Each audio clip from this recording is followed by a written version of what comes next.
Hello everyone, this is Dr. Karthik. I am a consultant ENT and a head and neck oncosurgeon working at TX Hospital. Today I just wanted to discuss regarding carcinoma of the oral cavity, specifically about tongue carcinoma. So as you know, being in the Indian population, the carcinoma of the oral cavity, it's pretty high as people are of a lower socioeconomic status have a habit of chewing betel nut, having tobacco chewing and smoking and alcohol consumption and all. Basically India as a population, as it's a low socioeconomic population, we tend to see a lot of head and neck and oral cavity malignancies. So coming to a subsite tongue carcinoma, let us just evaluate it and then let us give some awareness to the people how to just proceed about managing a tongue cancer. So coming to the causes of it, as I already said, majority of the patients have a history of having spicy food or having a sharp tooth which keeps on rubbing your tongue and causing an ulcer. And the third major cause is smoking, and the fourth major cause is betel nut chewing. The other supporting causes could be having spicy food, having alcohol consumption and all. So how does the patient present with? The majority of the patients present with a non-healing ulcer with a habit history.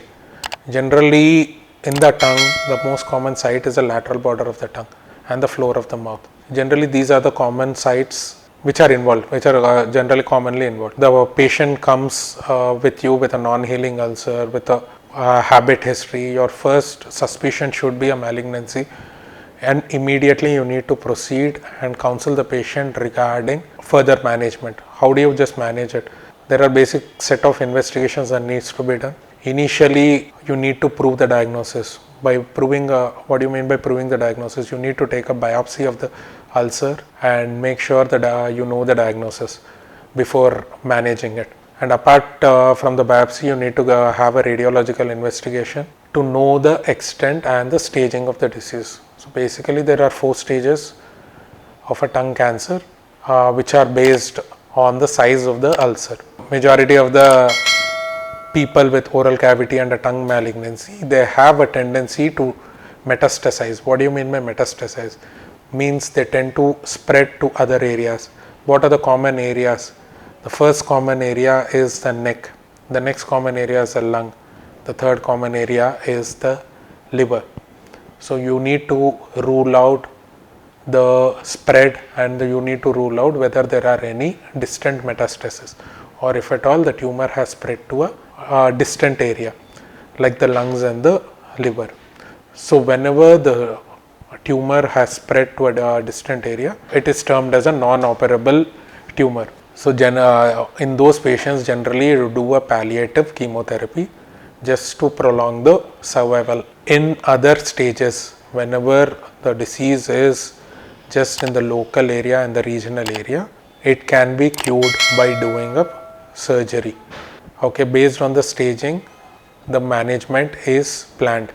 Initially in the early stages, the management is doing a wide local excision. It could be a partial glossectomy or a hemiglossectomy along with the neck dissection. Neck dissection means you need to remove the lymph node levels. What is the necessity of doing a lymph node levels? Because there are chances of having an occult metastasis which is about 20%. So that means there is a spread of the cancer from the tongue into the neck. There is a chance of an occult metastasis which is about 20%. You need to remove the neck based on the involvement. If at all there is no radiological evidence of a lymph node, then a supraomohyoid neck dissection or a 1-4 neck dissection should be good enough. If at all there is a neck node positivity, then a proper modified radical neck dissection by preserving an appropriate neurovascular bundles have to be done. In a later stages of the malignancies, there will be an option of reconstruction. There are few options of pedicled flap reconstructions or a free flap reconstructions based on the feasibility and the condition of the patients. Thank you.